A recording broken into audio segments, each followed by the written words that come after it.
Le titre de ce livre, Un si grand salut, il est écrit par le bien-aimé frère Hall. Nous sommes à la deuxième partie de ce livre et toujours à l'introduction. Nous sommes à la partie 2 de ce livre et à l'introduction. De la même manière que nous ne pouvons voir simultanément les différents côtés d'un bâtiment, il nous est impossible de saisir l'ensemble du plan divin en une seule fois. Nous devons nous contenter de considérer un élément après l'autre. Mais chaque fois, l'étude détaillée d'un aspect du salut nous réjouira et nous permettra un progrès spirituel. Après cette étude en détail, nous pourrions mieux entrevoir comme un ensemble les bénédictions que Dieu nous a réservées. Ainsi serons-nous gardés dans un sain équilibre en ne favorisant aucune vue partielle. Nous avons à distinguer les différentes vérités sans les diviser car elles sont toutes liées entre elles. Puisse cette brochure nous aider à croître dans la connaissance du salut et de son auteur. Ainsi, nos cœurs seront-ils toujours davantage portés aux actions de grâce et à la louange envers Dieu. Fin de l'introduction. Fin de l'introduction. Chapitre 1, le pardon. Chapitre 1, le pardon. Quelle joie d'être pardonné. Un enfant éprouve cela très jeune lorsque sa conscience s'éveille. De même, le besoin du pardon de Dieu, résultant du sentiment de culpabilité devant lui, est souvent le premier signe que l'Esprit a commencé d'agir en quelqu'un. Nous espérons que notre lecteur possède l'assurance de ce pardon par la foi au Seigneur Jésus-Christ.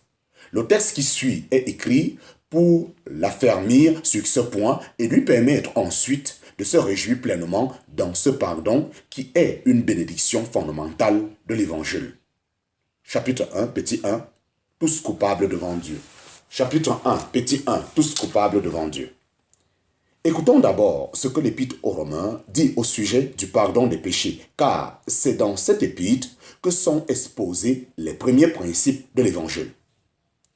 Après avoir déclaré dès l'introduction que l'Évangile est la puissance de Dieu en salut à quiconque croit, en parenthèse, Romains chapitre 1 verset 16, l'apôtre Paul commence son développement doctrinal en parlant de la colère de Dieu et de la culpabilité des hommes.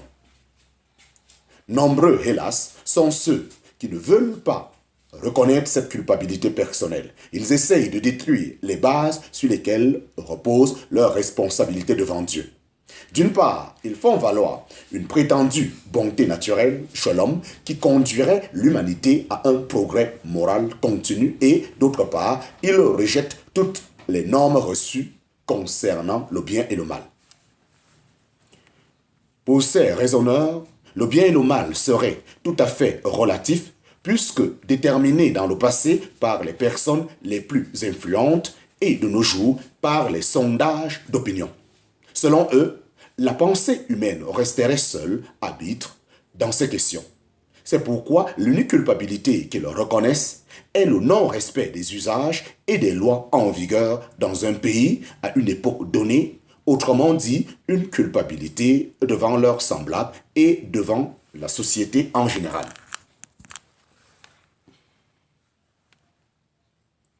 Cette manière de voir néglige un point capital. L'homme n'est pas indépendant de tout et devrait rendre des comptes à son Créateur.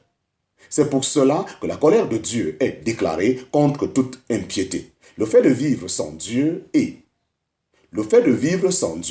contre toute iniquité, le fait de commettre ce que Dieu désapprouve, sa parole affirme que nous sommes tous coupables devant lui, même si cette culpabilité varie de l'un à l'autre.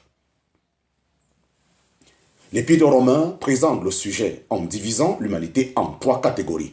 D'abord, les peuples idolâtres, puis les hommes les plus cultivés et enfin les Juifs. Chapitre 1, petit 2, la culpabilité des peuples idolâtres. La culpabilité des peuples idolâtres. Un temps assez long peut être nécessaire pour convaincre un homme de péché. Aussi l'apôtre commence-t-il par décrire le triste état des peuples idolâtres et dépravés, en parenthèse, Romains chapitre 1, verset 18 à 32. La parole de Dieu les déclare coupables. inexcusables parce qu'ils n'ont pas gardé la connaissance de Dieu suprême donnée initialement à tous les peuples. Ils n'ont pas rendu gloire à leur Créateur et ne l'ont pas remercié pour sa bonté. Pire encore, ils ont pratiqué l'idolâtrie, honorant et servant la créature plutôt que celui qui l'a créée. Comme conséquence, ils sont tombés dans une dégradation morale épouvantable, ruinant et leur âme et leur corps. L'apôtre ne cherche pas à établir leur culpabilité, mais se limite à énumérer leur caractère dépravé. Cela suffit pour comprendre que la colère de Dieu est révélée contre eux. Chapitre 1, petit 3, chapitre 1, petit 3, la culpabilité des hommes cultivés. La culpabilité des hommes cultivés. Après avoir présenté le cas des peuples qui semblaient les plus éloignés de Dieu, l'Épître aux Romains s'intéresse aux hommes qui constituaient alors une élite. Tous ceux qui s'estimaient bien placés pour juger les autres. En parenthèse, Romains chapitre 2, versets 1 à 16. Ce pouvaient être autant des moralistes que des Grecs versés en philosophie. L'apôtre les interpelle par ces thèmes. « Ô homme, qui que tu sois qui juge ?» Eux aussi sont déclarés inexcusables car sous les beaux habits de l'enseignement moral et de la pensée philosophique se cachent des mœurs les plus impures. Cependant, un raisonnement bien construit est nécessaire pour les amener à la conviction de péché. Trois faits appuyant la démonstration de l'apôtre rendent impossible tout échappatoire au jugement de Dieu.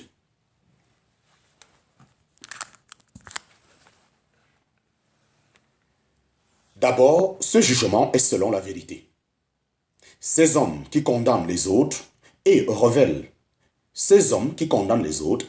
la tête ne trompent pas Dieu. Son jugement est selon l'exacte vérité. Dieu ne s'arrête pas à l'apparence, mais considère le véritable état moral de chacun et connaît les pensées secrètes des hommes. Ensuite, son jugement est juste. Une justice absolue et inflexible prévaudra. Non seulement les fautes manifestées seront jugées, mais aussi l'esprit raisonneur de ces hommes et leur refus de se soumettre à la volonté de Dieu. Enfin, ce jugement est sans partialité, car il n'y a pas d'acception de personne auprès de Dieu. Il tiendra compte de la responsabilité de chacun. Les uns n'auront eu que la voix de leur conscience pour les retenir, alors que d'autres auront bénéficié d'une connaissance étendue de la loi divine. Toutes ces déclarations sont suffisantes pour fermer la bouche des hommes. Toutes ces déclarations sont suffisantes pour fermer la bouche des hommes les plus civilisés et les convaincre eux aussi qu'ils sont coupables devant Dieu. Chapitre 1, sous 4, chapitre 1, petit 4, la culpabilité des Juifs. La culpabilité des Juifs. La troisième et dernière catégorie de personnes est nettement désignée comme étant les Juifs. En parenthèse, Romains chapitre 2, verset 17 au chapitre 3, verset 20. Ils possédaient une culture non seulement riche d'une longue histoire, mais qui plus est d'origine divine. Si les hommes les plus instruits se permettaient de critiquer les peuples idolâtres tout en pratiquant les mêmes péchés, les Juifs religieux allaient plus loin encore. Ils se vantaient de posséder la foi de Dieu, ils l'enseignaient aux autres avec un esprit de supériorité, mais ne la pratiquaient nullement, de telle sorte que le nom de Dieu était blasphémé à cause d'eux. Pour démontrer la culpabilité des Juifs, l'apôtre s'appuie sur leur propre écrit. Les citations de l'Ancien Testament qui présentent la méchanceté profonde de la nature humaine leur sont appliquées, puisque tout ce que la loi dit, elle le dit à ceux qui sont sous la loi, c'est-à-dire aux Juifs.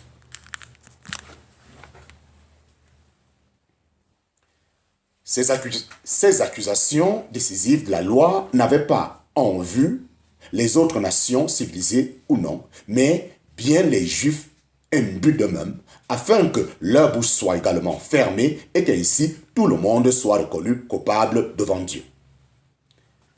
Chapitre 1, petit 5. Chapitre 1, petit 5, la culpabilité de l'homme moderne. chapitre 1, petit 5, la culpabilité de l'homme moderne.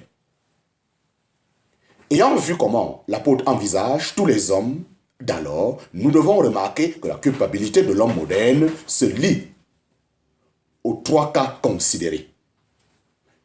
Par certains côtés, en laissant tomber toute morale, l'homme moderne rejoint le camp des peuples idolâtres. D'ailleurs, les caractères moraux de ces peuples ressemblent beaucoup à ceux décrits prophétiquement pour les derniers jours. En parenthèse, voir 2 Timothée, chapitre 3, versets 1 à 5.